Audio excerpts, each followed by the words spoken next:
You can let them know I'm on the air. Let them be quiet. They can't talk.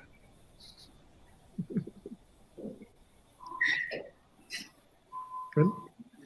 Well, welcome everybody, and thank you for joining us for the 1 o'clock breakout session, the Chamber Leadership and Development session, Rising to the Challenge, a new era for Chambers of Commerce. I hope you guys enjoyed. If you got to see opening reception and enjoyed that, and hopefully you'll enjoy the rest of the convention. First time we're coming virtually, so we thank you for joining us. You know, there are many misconceptions of what a Chamber of Commerce is and what we do. Many times a chamber sometimes is mistaken for a government agency, a 411 information center, right? I know our chambers throughout the nation, they get calls on everything, not only on business related, but immigration related, employment discrimination out there as well. People in the community want to know, where do I go? You know, where do I find help? However, these notions couldn't be, of course, further from the truth. The Chamber is, of course, as you know, a membership-based organization comprised of businesses and organizations joining forces to be the voice of the business community while offering programs and benefits for the membership to address business needs and interests. This session, we hope, will help our chambers and our executives and staff and board of directors understand better how chambers nationwide, not only here in California, are stepping up to the challenge. We're changing how we do business. We're changing how we deliver those services. But more importantly, I think you're seeing a lot of our chambers go from what was once networking and a social cultural organization to more than just a business organization, but a business organization that is contributing to the economic growth of our communities, developing programs. You know, you hear about programs with the SBDC Center. You'll hear about, I'm sure Carlos from Kansas City will talk about programs they've done with other partners, such as the Sprint Business Center that they had there a couple of years ago. And also Peter Guzman, who hopefully will be joining us later from Nevada, who will talk about some of the programs they have going on as well to better serve our business community. So today I have with me Carlos Gomez. He's president and CEO of the Kansas City, Greater Kansas City Hispanic Chamber of Commerce. And I thank Carlos for being here. He's coming to us from Kansas City. And Carlos, I know usually you're at convention in person. But you're still here virtually. So we thank you for all the years that you have supported the State Chamber as well as one of our partners. I have Ruben Franco coming from the sunny Orange County down there, and I'm sure the weather is just perfect in the OC, as we call it, and he'll be talking about the Orange County Chamber and things that they're doing, and some of the things that they've had to pivot and change to to have the chamber continue to going, but also Ruben also brings us one of our few the Orange County Youth Chamber, which I think has been also very dynamic, that they put in place years ago, that has helped solidify the main chamber's place in the community. And also we have Alma Hernandez, who is coming to us from Solano County up in Northern California, just south of the fires, right, Alma? But Alma has also, she's been president of the Solano County Hispanic Chamber, where she has taken the lead of really a comeback for that chamber and changing how they operate and how they do business, so that they can continue to survive and be sustainable here in the future. And then later on, hopefully we'll be joined by Peter Gomez out of the Las Vegas Latin Chamber of Commerce, Nevada Chamber. So he's got a couple of meetings, press conferences that he's doing. So hopefully he'll join us soon, and they'll just put him in. So with that, guys, I guess I wanted to start off this session, all of you describing, how are you seeing things change? How have you in your chamber kind of met the challenge and changing, I guess, the basic concept of the chamber, more from just holding mixers to being more of that service organization for our business owners and And what do you see that chambers need to do in the future to continue to be sustainable and continue to be relevant in today's business world? So why don't we start off, ladies first? Why don't we start off with Alma? Because I know they've been doing some wonderful things there to turn around and pivot Solano Hispanic Chamber. So Alma? Thank you so much, Julian, and it's such a pleasure to be among such a great panel here today. Solano Hispanic Chamber is actually situated in between the San Francisco Bay Area and the Sacramento region, and about 20, 30 minutes away from the Napa Valley and about an hour and a half away from Silicon Valley. So our location makes us a really great place to just be centralized to access to all these opportunities. Our chamber is about 20 years old, but in the last 10 years, it had started to struggle. So one of the things we started to do, especially around this pandemic and trying to situate ourselves in a way that just differentiated us from everybody else, was that we started leveraging all of our partnerships around us in our community. So that meant we partnered up with the local Solano Small Business Development Center to a point that now we get contracted by them to provide resources for the Spanish-speaking community. We partner up with cities in our area. So the Hispanic Chamber is actually part of a city committee that is addressing the pandemic issues to local businesses. So we have a place in city government. And then we leverage our ethnic partners, our ethnic chambers, the Solano Black Chamber of Commerce, the Asian Pacific Chamber of Commerce as well, and city chambers. So one of the things that we started to do was really look at our partnerships. We're a 100% volunteer board. So we knew that in order for us to really elevate our platform, we really needed to partner up with organizations that could leverage our outreach to members who we didn't have access to directly. So we started off doing a lot of networking with county-based organizations and having them give us the platform for us to be able to do more outreach. But more recently, one of the things that we've placed ourselves is as the leader in the community to be able to not only provide information for small businesses, but advocacy around small business, Spanish-speaking members, and then most recently looking at procurement opportunities for our businesses as well. So those are just top items that have really helped us kind of raise up, right, as a volunteer-based board. Mm-hmm. Great, thank you. So let's go to the central United States and go over to Kansas City, because over these years, Carlos, you guys have been doing some wonderful things and really changing, the Hispanic Chamber and what they are in a city like Kansas City. Of course, I do have to mention this though, but I know you guys won the Super Bowl, but it was not good for you. So I do have to mention that. Not that I'm well, Peter would probably give you a bigger ribbon, but from Vegas. But I do want to congratulate you guys on the win last year against the California team. But anyway, so Carlos, a little bit about the chamber and how do you see the need for chambers to start pivoting and changing, how they, service the community. So Carlos? Yeah, thank you, Julian. And that was a big loss we took the other day, but gosh, why did it have to be the Raiders, right? So, first of all, we're 43 years old. In 3 months, we'll be 44 years old. There's about 50 chambers in the Kansas City metro. We're the 11th largest out of the 50. We're right down Kansas City, Missouri, but we service the Kansas side. We're a twin city, so we service both the Kansas and Missouri side. When this pandemic first started and Kansas City shut down on mid-March, one of my board members challenged me, my staff, and the whole board and said, you know what, the community is going to be looking for leaders, and we have to be that leader for the community.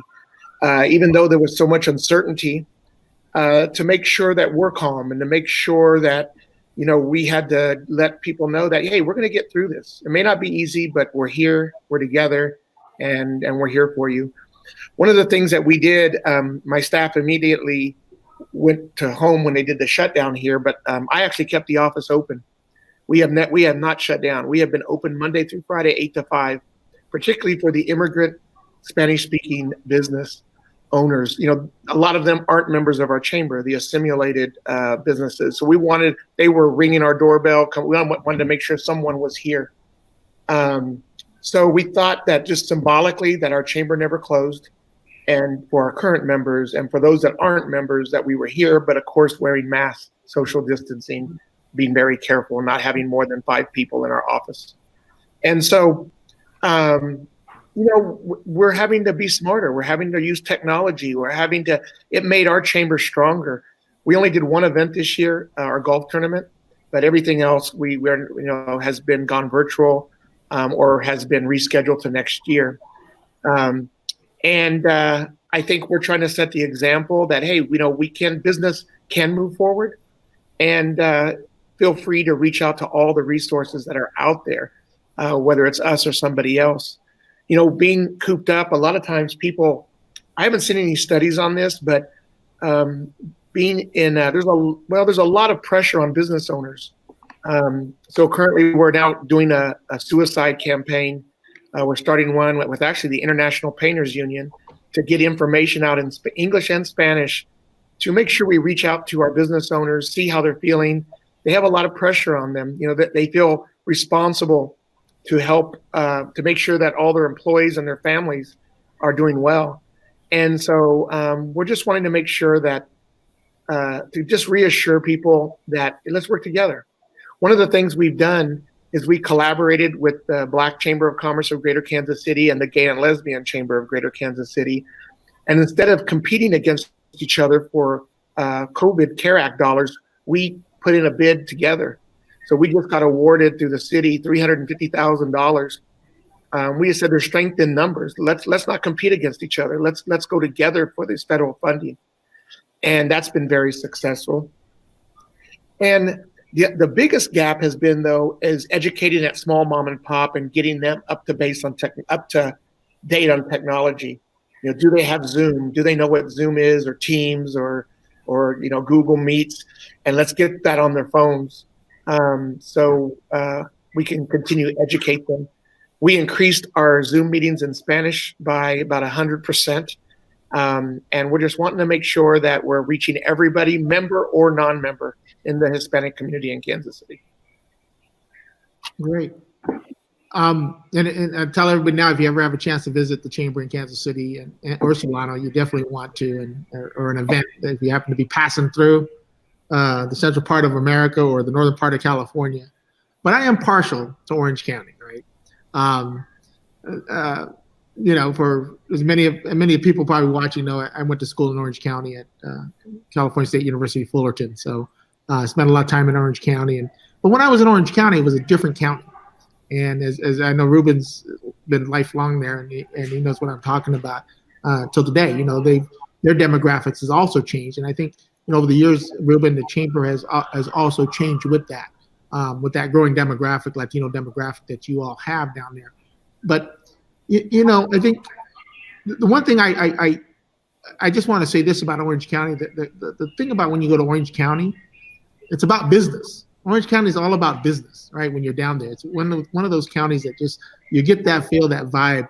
And I think it's always great to hear from Orange County Chamber and from Ruben and their leadership about how they continue to be sustainable in that environment, and be able to service the Hispanic community.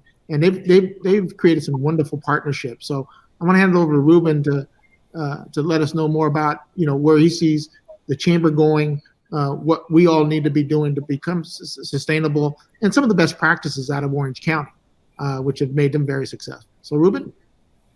Thanks, Julian, and thank you everybody for having me on today. It's great to see everybody's faces, and it's great to work with you guys all the time. So really appreciate you having us on. You talk about pivoting. We started pivoting, more than 13 years ago to be more programmatic. We created the Youth Chamber of Commerce that you mentioned. That's something that's very near and dear to our heart. We had a lot of great leaders come through that program, including Fidel Gomez and Mike Limon, and who are now part of the state Hispanic Chamber as well as our chamber. So it's a leadership opportunity for us to keep creating leaders, future leaders today. And so that was something that we did intently. And we did it with the intent of helping these students, right? We wanted to help create future leaders. But what's happened is that we created a bench for ourselves. So as we age and as I get older, and I'm getting older, there are people behind me as leaders to come in and fill the gap. So we've had 13 plus years with that program. We've had thousands of students go through that program. Now they're leaders in themselves. So they're out there in the community doing stuff. They're with different organizations, whether it's U.S. Bank or Verizon or other organizations like University of Laverne with Fidel. And then Mike, who's heading up his own nonprofit. He's a CEO of a nonprofit. So those are all leaders that we kind of helped create a little bit 13 years ago and plus, and even today. And now we have them out in the community, still part of us as the chamber. So we created our own bench, and that wasn't really the intent, but it's really worked out fabulously well. So it's something we're very fortunate to have, and we continue to want to grow that and have other people emulate that statewide and nationwide as well. We also became a small business development center 5 years ago. We were one of only 3 at the time. Now the Hispanic Chamber of the State Chamber is now the 4th Hispanic Chamber nationwide to be an SBDC host. So we're very fortunate to do that. We started with a very, very small $25,000 grant and have grown that program to $1 million program.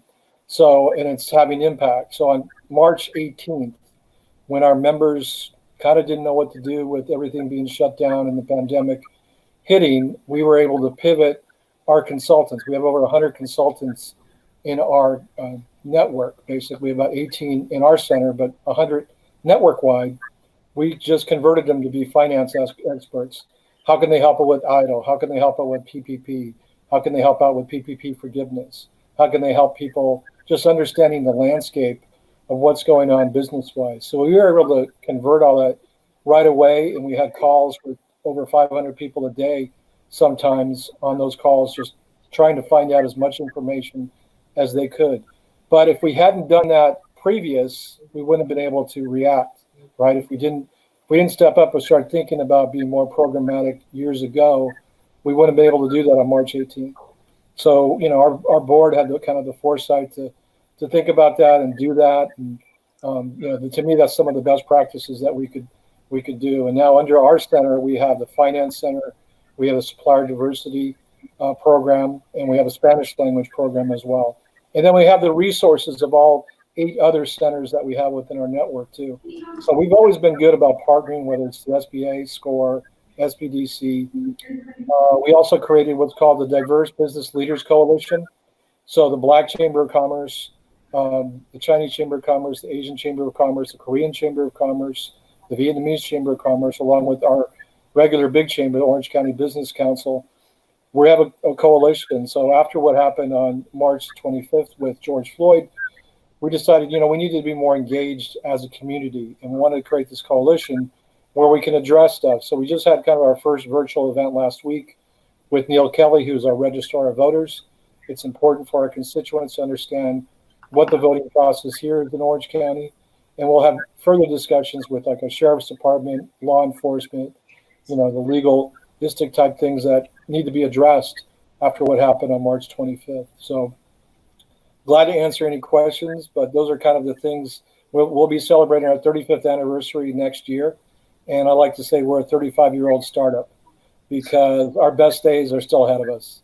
We have just a lot of things going for us in the future. We all do, statewide and nationwide. And I also proudly serve on the board of the U.S. Hispanic Chamber based out of D.C.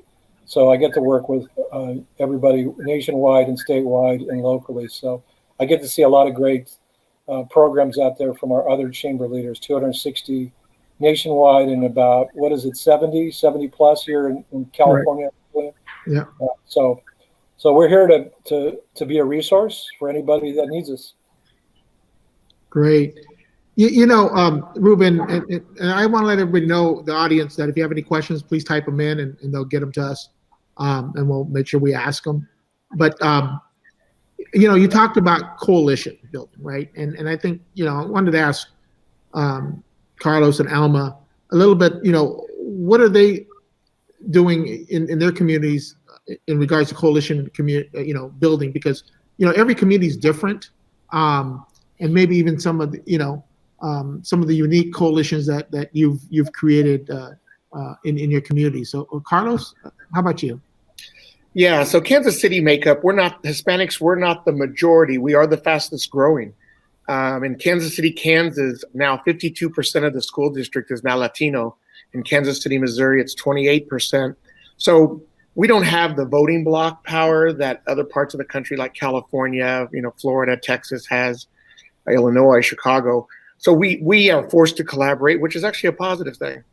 So on the Kansas side, we work with the Asian Chamber of Commerce because they're actually chartered in Overland Park, Kansas. So we work closely with Stoop Park, my counterpart. On the Missouri side, we work with the Heartland Black Chamber and the Gay and Lesbian Chamber of Greater Kansas City.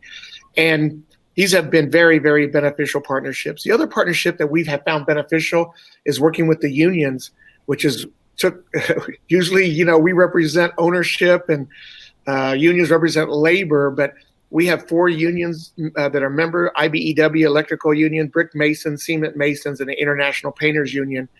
And we put aside our politics and said, let's focus on what's important to both of us, and that's giving people skill sets so they can get a higher wage. So we've been focusing on the free trainings that the unions provide and the safety trainings, and it's been an incredible collaboration. So sometimes you have to look at things at a different angle.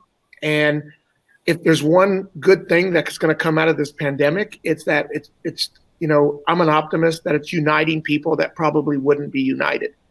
And let's take that opportunity and let's start working with others that we may not have been, because we learn from each other and there's strength in numbers.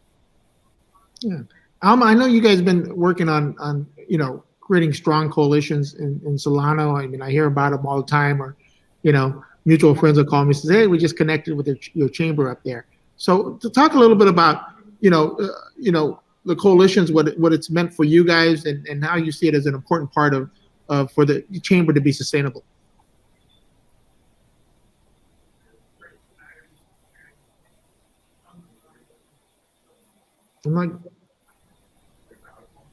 Sorry, there you go. There you go. For us, it really showcases the relational trust we have with our partners in the community to be a #1 resource for access not only to the community, but other programs within Solano County. So Solano County is made up of 7 cities. We have leveraged our partnerships with each city chamber. So when we are in the city of Vacaville, which is one of our cities, we are working with that Chamber of Commerce to leverage what is local need in that city versus a different city that's a little more rural. We leverage their chamber to understand the demographics there and understand what the needs are and where we fill the gaps in those needs. Most recently, we've also started to work with other organizations that maybe were not business specific, like our Tri-City NAACP organization.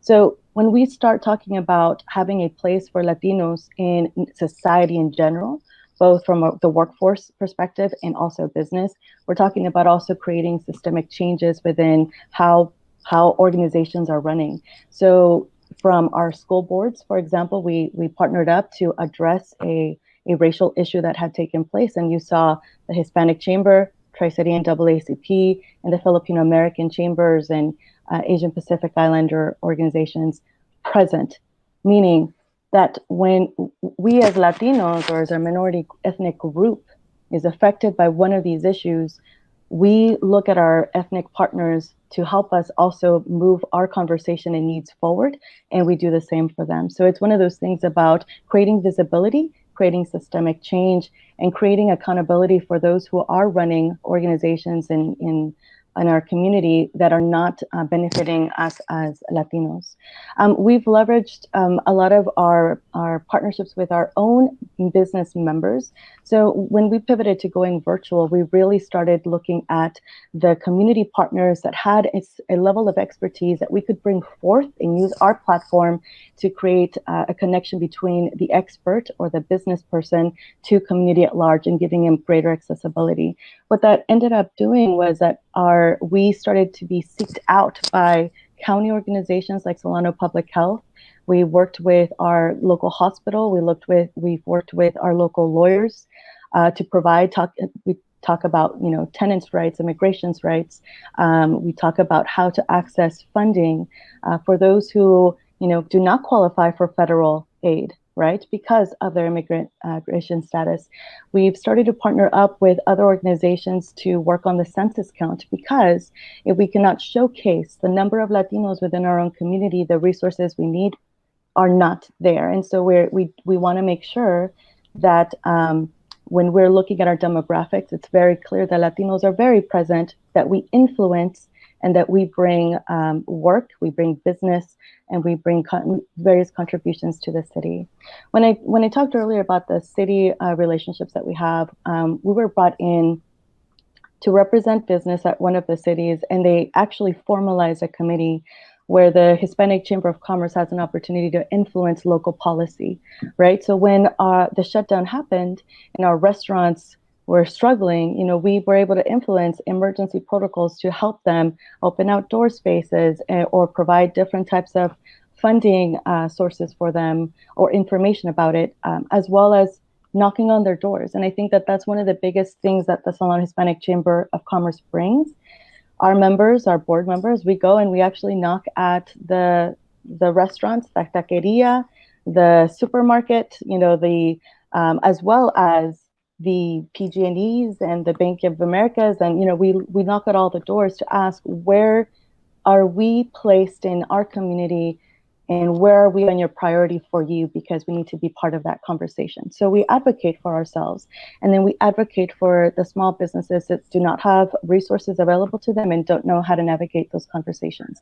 So I think that's a big piece of how we've been able to collaborate and leverage our partnerships to expand when we ourselves are, our business owners or work full time, right? And so we have partnered up very well and successfully to carry out our message and advocacy work as well. So, Alma, you were mentioning earlier, just now in your comments, that you guys are a county chamber, so you have 7 cities. So I guess that poses a question that I know where Ruben is, and even Carlos. Carlos not only services several cities, but he crosses over a state border, right next door. I mean, it's, throwing distance. And, Ruben down in Orange County, I remember, I cross the street, I'm in a different city, right? That they're just bordered by a street. So I guess the question for a lot of our chambers, because they're seeing more of that as the state grows, as cities grow, they're seeing more and more of that, how do our chambers, and what's the importance, and maybe some strategies of how you can leverage having so many cities to deal with.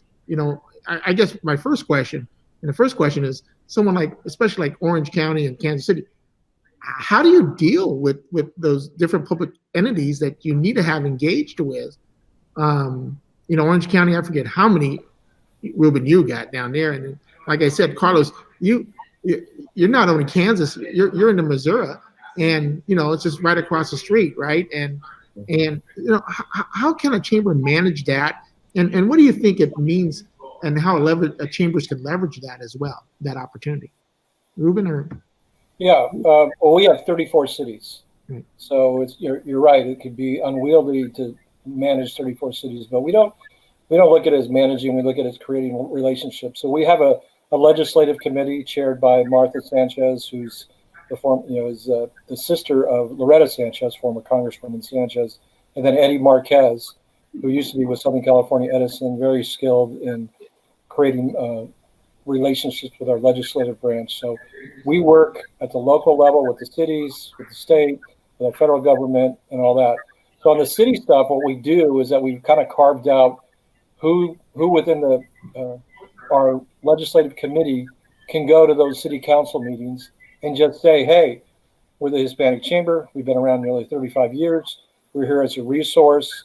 When you have public comments over at a city council meeting, just go there and let them know who you are and what you do and what kind of resources you bring to the table. And that's, we constantly do that. Or we'll constantly go to a city council meeting, depending on the issue, and advocate for a business or whatever. It might be Disney, it might be, the Angels.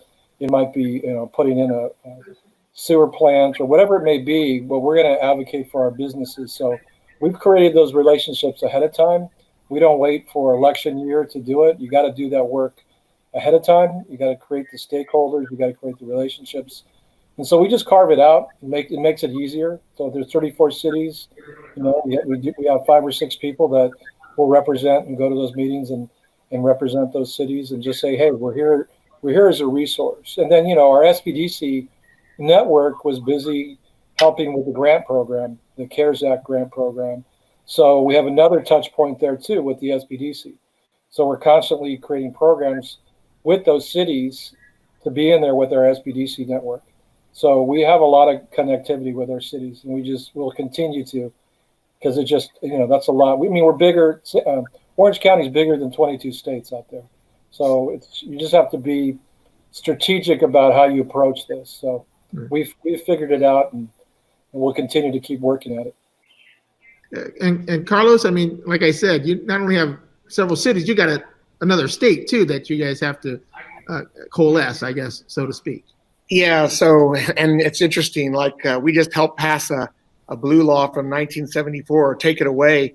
On the Missouri side, you cannot sell a motorcycle, boat, or car on a Sunday.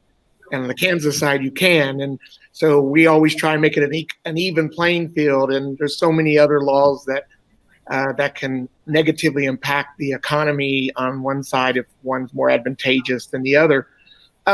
We cover the greater Kansas City metro is 6 counties, and there's about 45 cities. And we actually cover 9 counties. We go 3 more on the Kansas side, Leavenworth, all the way to Topeka, Kansas, which is the capital, and Douglas County, where the University of Kansas is. Here's what we've done as a strategy. Usually when someone's involved with a chamber, whether it's a minority chamber or a city chamber, those people are engaged in community. And all of us have those people. We use those who I call pillars, influencers. We have those people out there, and they're our eyes and ears. They're letting us know what is going on in Overland Park, Kansas, what's going on in Lee Summit, Missouri. Hey, Carlos, the chamber needs to be on this issue, because it's almost impossible for us to be in every city council. It's logistically impossible. So we rely on our members that are engaged in our local community. One of the strategies that we have done is we have purposely tried to identify key committees like the planning commissions, economic development commissions. How do we get our members on those commissions? So we speak to the leadership of those cities, whether it's a mayor appointment, a council appointment, knowing the rules of the game, and how do we get our members and our community in those key positions that affect development, business, and the economy in all of our local cities. So we're very fortunate to have some business owners on the Planning Commission of Olathe, Kansas, and on the Appeals Commission of Johnson County. And so sometimes it's not easy, but that's our long-term strategy, is get our community appointed to positions of power. The last thing I would say is we do have a lobbyist for Missouri. We actually, there are no Hispanics in the Missouri legislature. There are about 6 in the Kansas legislature. And there is no Hispanic lobbying firm in Missouri. So I actually hired an African-American woman-owned lobbying firm in Jeff City in Missouri, the capital of Missouri. And she's also the lobbyist for the Missouri Legislative Black Caucus. And there's about 16 African-American elected officials. So she has been crucial to helping us bridge the gap with the Black community to understand why anti-immigration legislation is bad for Missouri. It's bad for business. I cover Kansas. I have Cheryl cover Missouri. She'll call me to say, Carlos, I need you in Jefferson City. Unless I hear from her, I don't worry about Jefferson City, and I focus on Topeka, Kansas. So it's just leveraging and just trying to plan, but really trying to get our members more engaged in local politics. We do have a political action committee called Hispanic BizPac. It's a separate legal entity made up of members of our chamber, and they are right now in the process of interviewing senators, congressional races, and we'll endorse with the Hispanic BizPac here in about a week who we want in office and who is in line with the mission of the Hispanic Chamber of Commerce. That has really helped us. And I would encourage, if you are a Hispanic chamber and do not have an affiliated BizPAC affiliated with you, I would encourage you to think about it. Having a PAC is not gonna weaken your chamber, but a strong one will strengthen it, because now we have people calling us saying, "Hey, we want your endorsement." Well, then we have a list of questions. What are your views on this? What are your views on that? And based on those questions, we'll make our endorsement.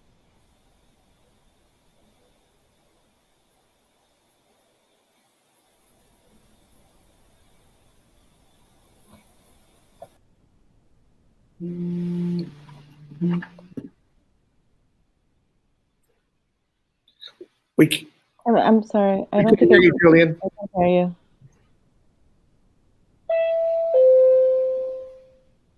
You know, one of those things, I was being conscious, and so I put myself on mute. But Carlos, I just wanted to say that a good point on the PAC and the affiliation. And, you know, the state chamber has a PAC, and many of our local chambers are engaged. I know Eddie Marquez from Orange County is on our PAC as well now, and so, you know, we do a lot of stuff with our local chambers, just as you are doing in Kansas City.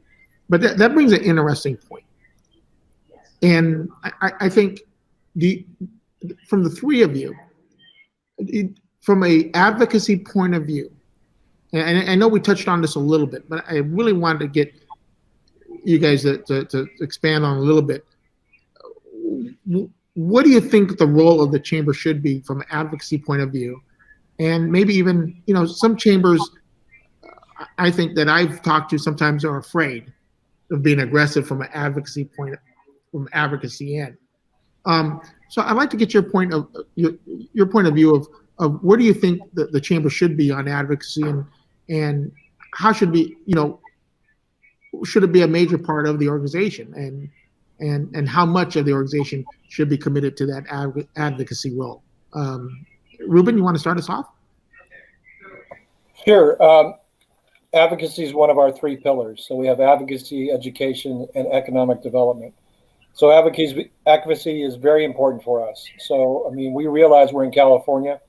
There's always seems to be some headwinds against us as businesses, and we're going to fight for our businesses. We have to fight for our businesses. I think at some point, we hope the legislature and the governor and, you know, kind of listen to what we're doing. And in some instances, they're doing some good work, like with the SBDCs and funding more through the Gomez office of the governor. I think that's been great. But you can't have legislation on the other side that's hurting our businesses or killing our businesses. We can't allow that to happen. And so we have to fight for it. And if we don't, I hate to think what the whole state of California can become. So I think it's extremely important. We cannot abdicate that leadership role when it comes to advocating for our businesses. Yeah, and I do, before we move on, I do want to thank Ruben, because, you know, there were times when, you know, you flown up to Sacramento to speak on an issue, right? And you and I both are there, right? And nothing more powerful than the state chamber going in or the local chamber going in and being followed by the other. So I thank you for that commitment that you do here at the state level too for us as we're fighting, you know, some of the laws of the legislature. Alma, you know, I know you guys have, you know, kind of vamped the chamber and grown it, and I do notice that advocacy has become more and more part of it, as you mentioned about fighting for, you know, regulations, this and that. So why don't you tell us about, you know, maybe kind of the route that you guys have taken to make that advocacy more of the Solano Hispanic Chamber than it was in the past? Yeah, and in our chamber, in comparison to the two other chambers represented, is very unique. We are just a smaller community in comparison, and we're also a volunteer-based chamber. And I know by attending some of the past state conventions, I self-identified with many of our state chamber members who are in the exact same role as I am. So how do you advocate when your own resources may be limited? in what you can do, right? One of the things that we do is we instill a great sense of pride and training in our own membership of what our role is in our community and what our role needs to be in order to ensure that we're visible and that we have a place at the table where decision making is taking place. So I would start the conversation with saying that it started internally with our own board members, having a very clear vision of what role we wanted to play in our community. And when we made the decision that we wanted to be part of those conversations, we did want to be advocating for the needs, and that we understood how important it was, because when some type of policy took place that affected our Latino businesses, and it could be as small as the taco truck in one of our communities in the city of Vallejo could not get a permit in another city because their policy was different and required all this other regulation, but that's our place. No one else is advocating for that taco truck. That's where we have a place. The same thing happens when we have larger corporations and their hiring practices are not diverse enough, or if they don't understand the Hispanic market well enough, right? Well, we have advocacy work there to do too, in regards to how is a corporation contributing back to the Latino community, both in workforce development or in how they actually service our community as well. When we talk about city government, one of the things that we've leveraged is our partnership with the Northern California region. And I know, Julian, you've come out many times to be with us. And so we are listening in to our surrounding partners and chamber leaders of what's going on in their communities, from San Francisco, Sonoma, Napa, Silicon Valley, Oakland, our surrounding area. And one of the things that we do is we leverage our relationships as leaders with each other. In Northern California, in our region, what's affecting San Francisco will affect Solano County if we're not close enough to understand how policy is changing from one city to the next. And so especially when much of our workforce commutes out. So we are a community where we're more of a bedroom community. We go out to these cities to work. And so understanding what's going on with the other cities helps us understand how do we bring those types of businesses, those types of corporate jobs, or knowledge-based jobs into our community. So that's part of it. And then we advocate to our supervisors to say what they're passing in policy is affecting our small business ability to function a certain way. So we put our letters out there. We have letters. We've communicated in newspapers what we're doing as a chamber so that other people know what we're about. But we stay on top also of the bills that are taking place to ensure that our community is aware and educated about what they may mean for our small businesses, from different pay rates at restaurant workers, right? There's something that's going on too, the ability to have a certain lawyer with certain certifications actually have a business in general, right? So those are things that we look at to educate our community and provide resources, and then leverage our partnership with the California Hispanic Chamber, the Northern Region, and our city leaders to bring in the resources to assist us with that. And Carlos, I know you're really engaged in the advocacy effort, but again, it's rolling your chamber, and what do you think? Where do our chambers out there about? What should they be doing from the advocacy point of view? Well, here's the thing: we have to be out there in City Hall and in these counties and in capital cities and in DC.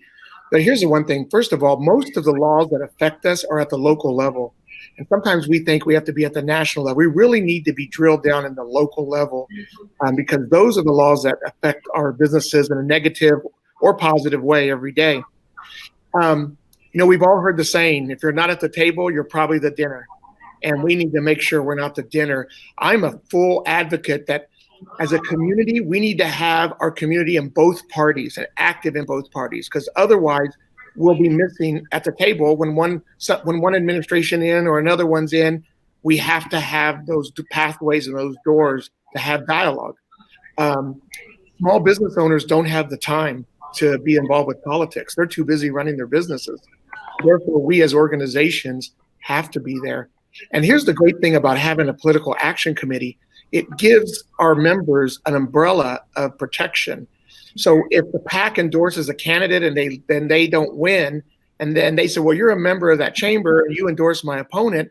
Well, that person didn't get all the vote. We voted for you, but they got more of the vote. no one knows who voted for who. It's not this restaurant owner or this construction company owner that endorse. It's the PAC. So it gives protection that you don't see the endorsement directly to an individual business where there could be retaliation. A lot of times it's scary to endorse maybe the wrong person, but sometimes we have to endorse people who are in line with our values of our mission of helping the Latino business community, whether we think they're going to win or not. I had one elected official that we knew was going to win. She had every endorsement, and our PAC endorsed her opponent. And I got all these phone calls from her circle saying, "Why you were the only endorsement of the opponent? You knew they weren't going to win. Why would you endorse them?" And I turned around and said, "When was the last time you attended an event at the Hispanic Chamber? When was the last time have you reached out to talk to the Hispanic business community?" They go, "Our PAC was sending you a message." They were sending you a message that not to push you away. It's an invitation to get to know us better. And if you don't get to know our community and our business community, we will endorse your opponent. And it makes politicians accountable to our needs. So I know it can be kind of scary, but sometimes it just has to be done. Yeah. So they want me to go to Q&A now because they say we're coming up to the end. But there's so much more that I really wanted you guys to cover about what you guys are doing all there as well, because I know that, Orange County and Kansas City and even I know Solano has been now working on procurement programming, et cetera, for your chambers. But hopefully we'll hit that a little bit later because we do want to take questions. So the first question is, what is the value proposition for your chambers? Do you conduct any surveys to members to learn what they really need from you? So why don't we start with Carlos? Yes, we do an annual survey to make sure that we are meeting the needs. We have now decided to we don't want to assume what we think business needs. During COVID, we offered a 6-month free membership to the Spanish-speaking business community. And we asked them, what would you like for us to see? The number one answer was they would like to learn QuickBooks in Spanish. So now we are getting ready to offer that. So we are trying to do more surveys, but we have a very open table. Alma? Same. We have done surveys in the past, and we've also leveraged our partnerships with our city chambers and partnered up with them as well. There's particularly, I'm thinking of Vallejo, which is one of our largest city in our community, who will send out more robust surveys, and we've leveraged the data both for members that are ours and members who aren't. So now we have information we wouldn't have had access to. But we are the type of, like I mentioned, we go out and we actually go and visit them and ask questions of how they're doing, or work with them in filing applications for, financing that was very much needed most recently. So we have those touch points, and we contact them by phone, or just find a way to connect with them in the virtual space too, because people are very busy. So we found different entry points and how can we gauge what their needs are by what the feedback we're receiving. And so those are the just high level areas that we've seen, that we've been able to gather feedback and of how we want people are looking from us as well. And Ruben, down there in Orange County. You're on mute, Ruben, I think. You got it. We take the approach of servant leadership. So, I mean, we're here to help anybody, even if they're a member or not a member. And we decided this year we weren't going to invoice any small business to be a member of the chamber. We basically want to be a resource for them. And even next year, we're going in, and hopefully we get out of the pandemic, we're still going to be a very, very low cost type membership for our small businesses. 95% of our businesses are under $1 million in sales, and they need a lot of resources. So we could provide it. We definitely do a lot of surveys on the SBDC side. What programs work? I don't know, talking about QuickBooks, whether it's finance, it's about recasting your balance sheet or your income statement, understanding projections, understanding the finance center, understanding procurement. How many Spanish language programs can we have? We have one going on today, as a matter of fact. We're constantly just trying to figure out what is needed out there in our community, and we're willing to deliver those services because we have the resources to do it, and we'll continue to do that. So we're constantly on top of what's needed out there, and what we want to think ahead too. What's needed today, what's needed 3 years from now, what's needed 5, 10 years from now.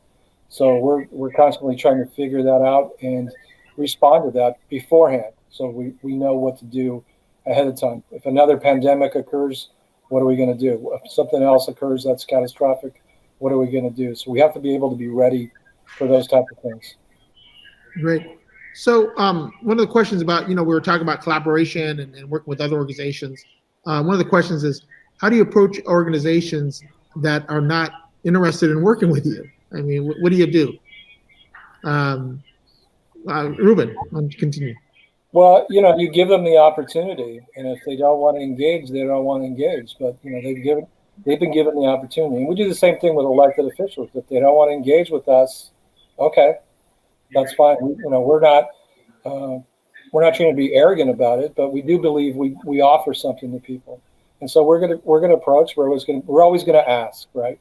We're always gonna ask for somebody to either support us, to be part of us, to collaborate with us. And if they don't want to do it, well, okay, that's fine. There's plenty of other people. We have over 3 million people here in Orange County, so we have plenty of other people to approach. In other words, we don't take it personally, but we will remember though that somebody didn't want to engage with us. Okay, you're lost. But we move on. There's just plenty of other people that we can help. That's the way we look at it. Yeah. So Alma. I would say the same. We always give people the opportunity to connect with us or collaborate with us.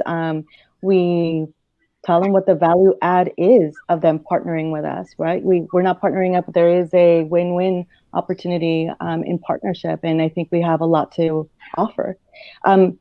If the opportunity is not taken, we still consider them as part of our communication strategy. How do then we help them see over time that they're missing out? Right, and when they're missing out from us, it's because they're not collaborating with us, and we have other partners that we can leverage and help elevate those voices. So I would say the same. It's just the opportunity of giving people the chance to connect with us and taking it from there. Yeah, and Carlos, how do you deal with these people? You know what? You always leave the door open. Time is on our side. It's not a matter of if, it's when. They'll come back.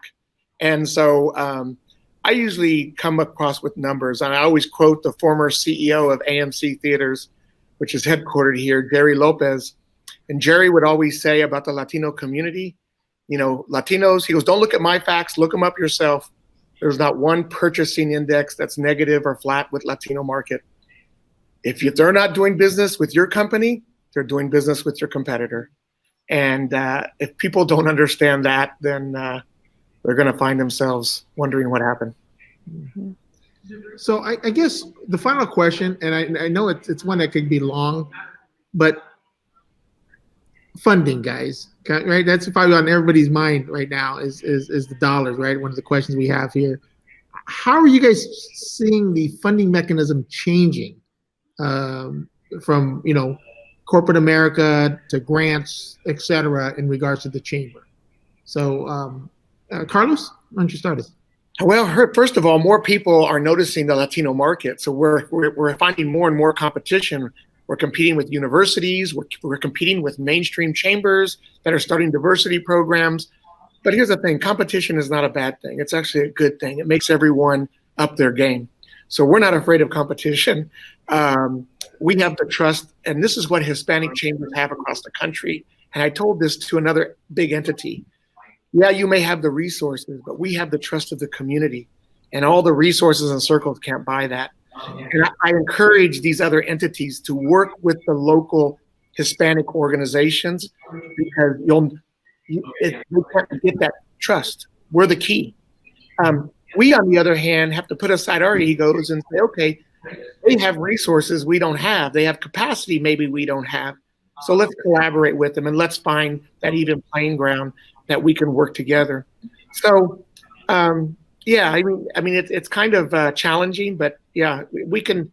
It's being creative. Yeah. Alma, I mean, you guys are working on rebuilding and creating new partnerships. What kind of things are you experiencing? Sure. So we actually partnered up with John F. Kennedy University and received a pretty nice grant from them to provide a specific message around higher education for Latinos specifically, right? Because this is our workforce pipeline. If we don't have Latinos who become engineers, we don't have Latinos who are engineers, right?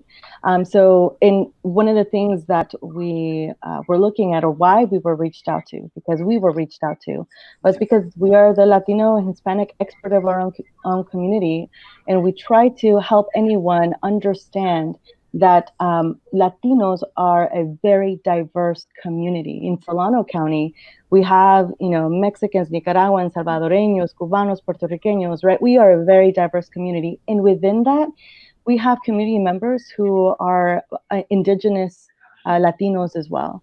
And so when they're looking for access to a market that they don't understand, we let them know this is our market. If you want access to the market that we care for, you have to really understand how your funding to us really helps us out. That's one of the reasons for why our partnership with SBDC strengthened during the pandemic. When a grant came through and they needed to disperse fast, the one partner they thought of to contract to support those services was the Solano Hispanic Chamber. And so that's one of the things that we're seeing. Just leveraging our knowledge and expertise in our own community and helping people understand that that's the insight we have and bring to the table each time. And Ruben, what are you seeing in that changing dynamic of funding? Well, I think, this is going to age me, but back in 1980, when Ronald Reagan ran for president, he used to say, I think part of the thing was, the time is now. Well, the time is now for us. I think funding's out there available. I think it's become more top of mind for corporations and grant makers. They understand what's going on. We're starting to get more inbound calls about what we're doing and how they can support it. And we're going to ask everybody, because the numbers are there, right? We have over 50% of the kids that go to school here, K through 12, are Latino. So that's, we're going to catch up as far as the entire county eventually, probably in 20, 25 years. We're about 35%.